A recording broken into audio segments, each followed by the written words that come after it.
तो welcome to my YouTube channel the young scholars. मैं आपको सेवेंथ एट्थ नाइन्थ की अभी तक मैंने साइंस करवाई है। आज एट्थ का फर्स्ट चैप्टर शुरू कर रहे हैं। ठीक है, मैं नोट्स अपने शॉर्ट्स पे डाल देती हूँ एंड आपको एक लिंक भी प्रोवाइड कर देती हूँ जो कि इंस्टाग्राम से ओपन हो जाता है। अगर आपको इंस्टाग्राम आपके पास नहीं है, ओपन नहीं हो पा रहा है, तो मैं दूसरा लिंक भी ट्राई करूँगी बनाने का PDF फाइल का, जिससे कि मैं आपको शेयर कर सकूँ वो लिंक। ठीक है, एंड आज हम इस चैप्टर को पढ़ेंगे। आपको कोई भी प्रॉब्लम्स वगैरह है आप कमेंट सेक्शन पे टाइप कर सकते हैं and please like share and subscribe, जिससे मुझे और मोटिवेशन मिले, मैं और अच्छे से और आपका बनाकर चैप्टर्स दे सकूं। ये मैं आपके लिए हेल्प के लिए कर रही हूँ। बहुत जल्दी मतलब आपके चैप्टर्स भी कंप्लीट हो जाए। मैं आपको शॉर्ट रिकैप देती हूँ, माइंड मैप्स देती हूँ, फिर उसके बाद एक और चैप्टर मतलब पूरे चैप्टर का शॉर्ट रिकैप देती हूँ, जिसमें आपके only notes and mind map होते हैं। तो please like share and subscribe my channel. Now अब इस चैप्टर को शुरू करते हैं। पहेली एंड भुजो, ये NCERT बुक है जिसको मैं पढ़ा रही हूँ। Paheli and Bhujo went to their uncle's house during the summer vacation. Paheli and Bhujo बच्चों का नाम है जो कि कहाँ जा रहे हैं, एक अंकल के घर पे जा रहे हैं समर वेकेशन पे, गर्मियों की छुट्टियों पे। Their uncle is a farmer, उसके अंकल जो है वो किसान, एक फार्मर हैं। One day they saw some tools like खुरपी, sickle, shovel, plough etcetera in the field.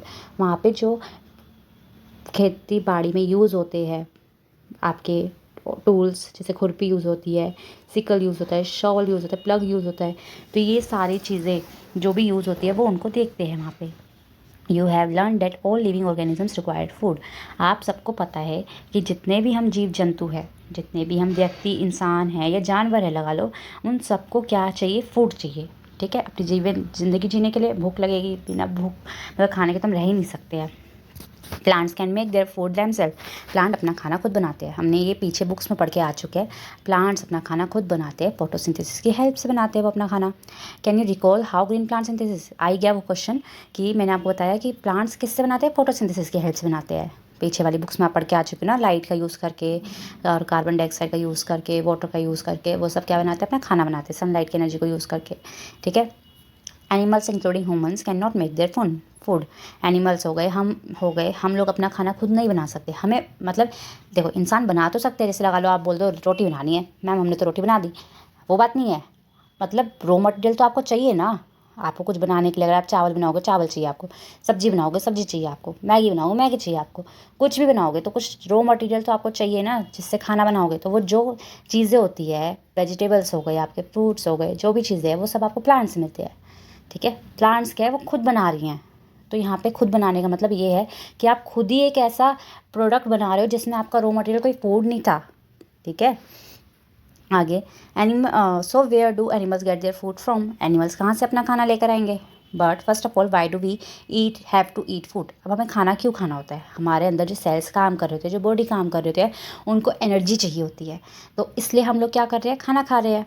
ठीक है, you already know that energy from the food is utilise by organisms for carrying out their various body functions. जो बात मैंने आपको कही कि हम लोग सारा जो अपने काम होता है हमारी बॉडी का, वो सारा करने के लिए हमें फूड चाहिए। आपने कभी देखा होगा, आपको वॉमिटिंग वगैरह हो जाती है, आपकी बॉडी पूरी खाली हो जाती है, आपके अंदर इतनी हिम्मत नहीं होती कि आप खड़े भी हो जाओ, है ना। फूड के बिना आपके अंदर इतनी हिम्मत भी नहीं होती। फिर आपने देखा होगा आपके पेरेंट्स, बेटा फ्रूट खा ले, बेटा मतलब ताकत वाली चीज़ें देते हैं जिससे जल्दी एनर्जी आ जाए आपके अंदर, आप खड़े हो सको, खेल सको, कूद सको। अगर आप कुछ खाना खाते ही नहीं तो आपके अंदर खेलने की क्षमता रही ना कूदने की क्षमता रहती, कुछ भी खड़े होने तक की क्षमता नहीं होती आपके अंदर।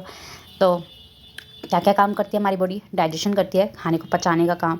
रिस्पिरेशन, हम सांस लेते रेगुलर, वो भी एक काम है बॉडी का। एक्सक्रेशन, हम लोग जो सुबह वॉशरूम में जाते हैं, वो भी बॉडी का काम है। तो इन सब के लिए हमें खाना चाहिए। We get our food from plants animals और बोथ। हमें प्लांट से ही मिलता है खाना, कुछ एनिमल से ही मिलता है खाना। एनिमल से डायरी प्रोडक्ट मिलते हैं, हमें मिल्क मिलता है, मिल्क से पनीर बनता है, आपका कर्ड वगैरह बनता है, ये सारी चीज़ें हमें एनिमल से मिलती है। ठीक है, तो कोई कोई लोग दोनों चीज़ें लेते हैं। आगे, in order to provide food for a large population. अब ज़्यादा हमारी पॉपुलेशन आपको पता है कितनी ज़्यादा है, तो उन सब के लिए फूड देना बहुत बड़ी बात है। रेगुलर प्रोडक्शन ज़रूरी है, रेगुलर कोई बनाता रहे। प्रॉपर मैनेजमेंट ज़रूरी है। प्रॉपर मैनेजमेंट मतलब सारे जगह पे पहुंच जाए, वो सही टाइम पे बने, और ऐसा ना हो कभी ज़्यादा बन जाए, कभी बन जाए और किसी के पास जा ही नहीं रहा और किसी के पास बहुत कुछ जा रहा है, ऐसा भी नहीं होना चाहिए। एंड डिस्ट्रीब्यूशन, बहुत वही डिस्ट्रीब्यूशन मतलब बांटना, सबके पास जाए सारे। जैसे अब लगा लो एप्पल जो है कश्मीर में हो रहे हैं, बन रहे हैं, तो वो सबके पास पहुँचे नीचे।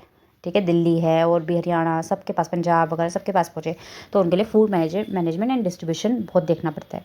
तो यहाँ पे एग्रीकल्चर प्रैक्टिसेस के बारे में क्या लिखा है वो देख लेते हैं। Agriculture practices till 1000 BCE people were nomadic, they were wending in groups from place to place in search of food and shelter. पहले के टाइम पे लोगों के पास घर, कपड़ा, कुछ मकान नहीं था, वो लोग क्या करते थे, घूमते रहते थे प्लेस टू प्लेस, इधर से उधर, कि हमें खाने के लिए कुछ मिल जाए या फिर रहने के लिए कुछ मिल जाए। They eat raw fruits and vegetable, पहले वो बिल्कुल कच्चे फ्रूट्स और कच्ची वेजिटेबल खाते थे, इवन जो लीव्स होती हैं उन्हीं को कपड़े से सील के बना लेते थे वो लोग। And started hunting animals for food, और वो एनिमल्स को भी हंट कर मारने, शिकार करते थे, जिससे कि उनकी स्किन वगैरह से कई बार वो अपने कपड़े बनाते हैं, स्किन वगैरह उनकी खा लेते थे, कच्चा ही कई बार। तो बाद में उन्होंने सीखा कैसे आग वगैरह जलती है, कैसे पकता है।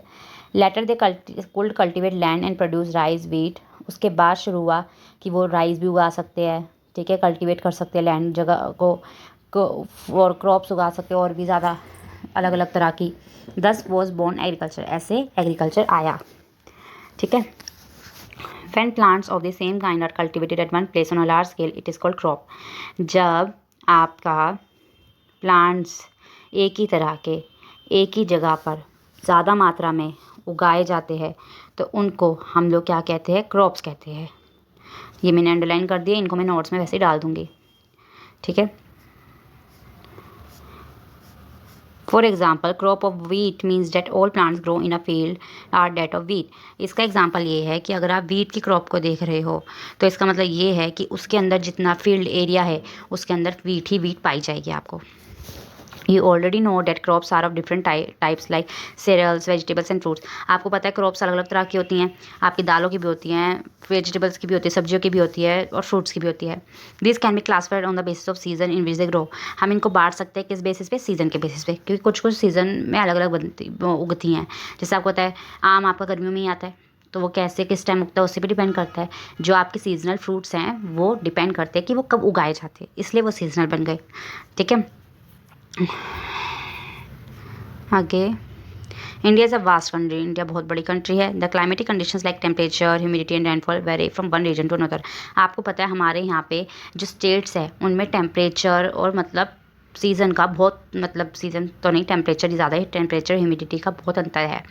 आप देखोगे हरियाणा, बिहार, इन सब में नॉर्मल है। वैसे गोवा में बहुत गर्मी होती है, मुंबई में बहुत गर्मी होती है, लेकिन अब ऊपर कश्मीर में चल जाओ बहुत ठंड है वहाँ पे, ठीक है। तो अलग अलग टेम्परेचर है और वहाँ पे अलग अलग तरह से फ्रूट वगैरह उगाए जाते हैं। आगे आगे बढ़ते हैं, 2 minute. Accordingly there is a rich variety of crops grown in different parts of the country. हमारे यहाँ पे डिफरेंट मतलब अलग अलग वैरायटी है क्रॉप्स की जो अलग अलग पार्ट्स में उगती हैं। Despite this diversity two broad cropping patterns can be identified. हमने 2 तरह की क्रॉपिंग पैटर्न्स आइडेंटिफाई करे हैं, kharif crop, rabi crop. Kharif crop है आपके the crops which are sown in the rainy season are called kharif crop. Kharif crop उन्हें कहते हैं जो आपकी रेनी सीजन में उगाए जाते हैं। The rainy season in India is generally from June to September. हमारे यहाँ पे रेनी सीजन कब आता है, जून से सितंबर तक आता है। तो आपका उस टाइम पर खरीफ क्रॉप्स उगती हैं, जैसे पैडी हो गए, एग्जाम्पल मेज़ हो गए, सोयाबीन हो गए, ग्राउंड नट हो गए, ये सब आपके खरीफ क्रॉप्स हैं। रबी क्रॉप्स में आपके वो क्रॉप्स होते हैं जो विंटर सीजन में उगाए जाते हैं, अक्टूबर से मार्च तक, उनको हम रबी क्रॉप्स कहते हैं। रबी में जैसे wheat, gram, pea, mustard and linseed आ गए। Beside this pulses and vegetables are grown during summer at any places. और इसके अलावा दालें हो गई, वेजिटेबल्स हो गए, वो समर में उगाई जाती हैं अलग अलग जगहों पे। तो ये बॉक्स भी इंपॉर्टेंट है, ये भी मैं आपके नोट्स में मेंशन कर दूँगी, ठीक है। आगे बेसिक प्रैक्टिसेस, अब कुछ स्टेप्स होते हैं, उन स्टेप्स के थ्रू ही आपकी खेती बाड़ी होती है। Why paddy can not be grown in the winter season, ये तो सारे क्वेश्चन हुआ है। Paddy requires a lot of water. Paddy क्यों नहीं उगाई जाती विंटर सीजन में, क्योंकि पैडी को बहुत सारा पानी चाहिए होता है। Therefore it is grown only in the rainy season, इसलिए वो रेनी सीजन में उगाए जाते हैं। Cultivation of crops involves several activities undertaken by farmers over a period of time. Cultivation में बहुत सारे स्टेप्स होते हैं जो फार्मर्स करते हैं लंबे टाइम में, पीरियड्स में।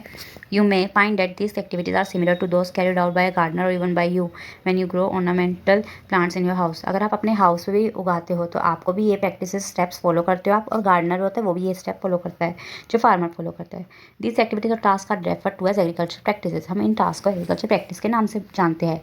ये आपके 7 है, कई बार इन पर क्वेश्चन आ जाता है कि ये 7 स्टेप्स आप लाइन वाइज लिखो, तो ये आपको लाइन वाइज याद होने चाहिए। Preparation of soil, sowing, adding manure, irrigation, protection from weeds, harvesting, storage, इसके बारे में पूरा पढ़ेंगे। प्रिपरेशन ऑफ सॉइल के बारे में पढ़ते हैं। The preparation of soil is the first step before growing a crop. आपका प्रिपरेशन, मिट्टी को बनाना, ये सबसे पहला स्टेप होता है क्रॉप उगाने से पहले ही।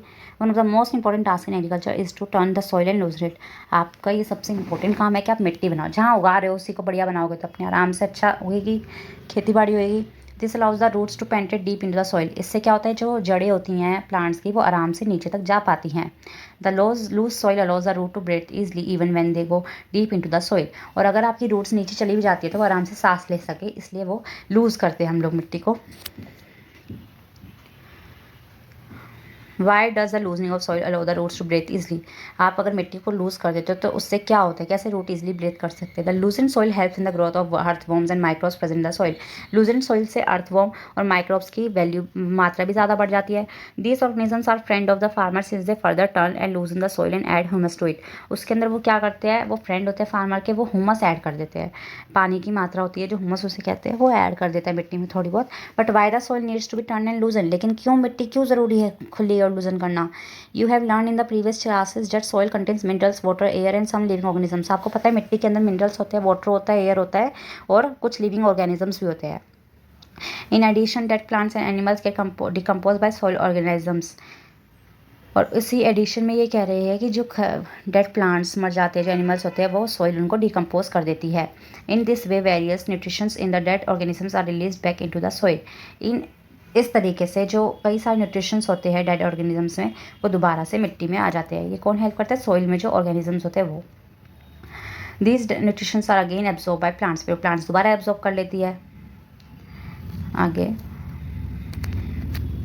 Since only a few centimetres of the top layer of soil supports plant growth. इसलिए ऊपर की कुछ सेंटीमीटर ही जो मतलब नापेंगे, थोड़ा सा ऊपर का हिस्सा ही है जो प्लांट की ग्रोथ में हेल्प करता है। Turning and loosening of soil brings the nutrition rich soil to the top so that plants can use the nutrition. क्या होता है कि अगर हम उसको लूज़ करते हैं, मिट्टी को उधेलते हैं, इधर उधर करते हैं, तो उससे क्या होता है, जो न्यूट्रिशन होता है वो ऊपर आ जाता है। दस turning and loosening of soil is very important. इसलिए टर्निंग, घुमाना, मिट्टी को खुला करना बहुत ज़रूरी है। The process of loosening and turning of soil is called tilling and plugging. इसका नाम टिलिंग एंड प्लगिंग है। This is done by using a plug.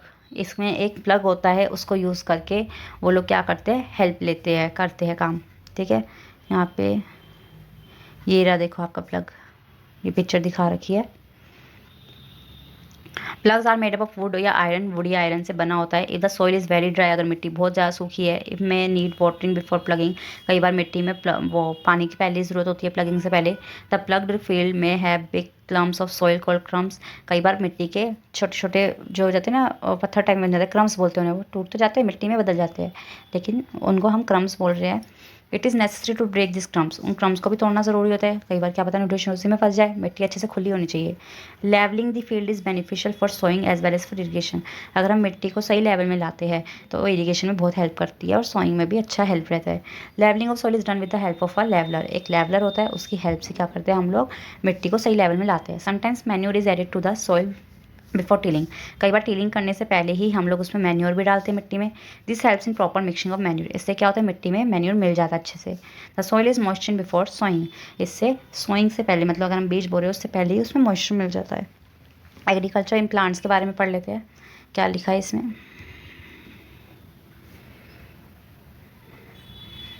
Implements है, सॉरी इम्प्लांट्स बोले मैंने, implements. Before sowing the seed, अगर हम seed पहले उगा रहे हैं उससे पहले, it is necessary to break soil clumps to get better yield. हमें मिट्टी के जो छोटे छोटे बन जाते हैं, पत्थर से टाइप में होते हैं वो, लेकिन पत्थर पूरा नहीं कहेंगे, मिट्टी के ही बन जाते हैं वो गोले गोले से, उनको तोड़ना ज़रूरी होता है।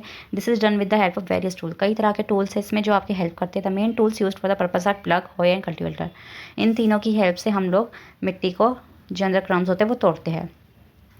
Plug, this is being used since in ancient times for tilling the soil. बहुत पुराने टाइम से ये यूज़ हो रहा है।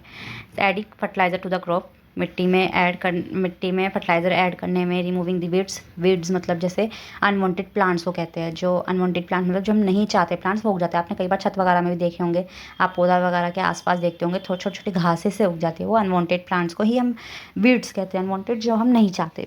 ठीक है। This is made up of would is drawn by a pair of bulls. ये वुड से बना होता है और बुल्स जो हैं उनको खींचते हैं, और अदर एनिमल्स हॉर्स या कैमल भी हो सकते हैं वहाँ पे। It contains stronger triangular iron strip called plug share. इनके पास एक प्लग शेयर होता है, ये दिखा रखा है यहाँ पे, इसको कहते हैं plough share. The main part of the plough is a log of wood which is called plough shaft. ये प्लग शाफ्ट जो है मेन बड़ा ये मेन पार्ट होता है। There is a handle at one end of the shaft. यहाँ पे एक हैंडल होता है दूसरी तरफ शाफ्ट के। The other end is attach to the beam which is placed on the bull's neck. एक बाकी दूसरे नेक पे जो रखा होता है वो होता है दूसरा हिस्सा। One pair of bulls and a man can easily operate the plug.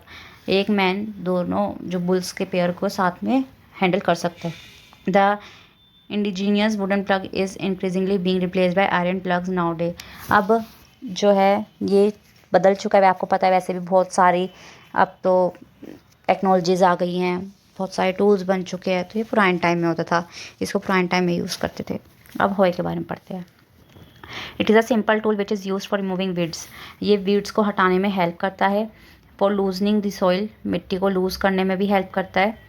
It has a long road of would. इसके पास एक लॉन्ग रोड ऑफ वुड होती है और आयरन की हो सकती है।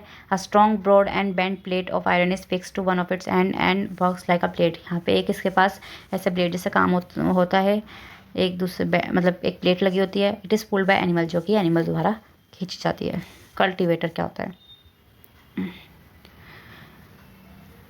Nowadays plugging is done by tractor driven cultivator. अब जो कल्टीवेशन जो होता है वो आपका ट्रैक्टर ड्राइवन जो होता है उसकी हेल्प से करी जाती है।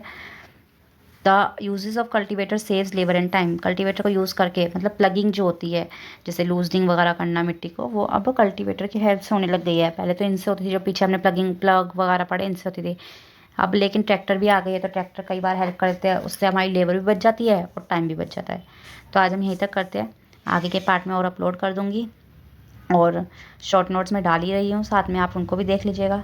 Please like share and subscribe my channel and please videos को पूरा देखा करो। सितंबर में वैसे एग्ज़ाम आने वाले हैं, आप मुझे कमेंट करके बता सकते हैं कि आपको कौन कौन से चैप्टर आ रहे हैं, तो मैं उनके ऊपर वीडियोज़ बना दूँगी।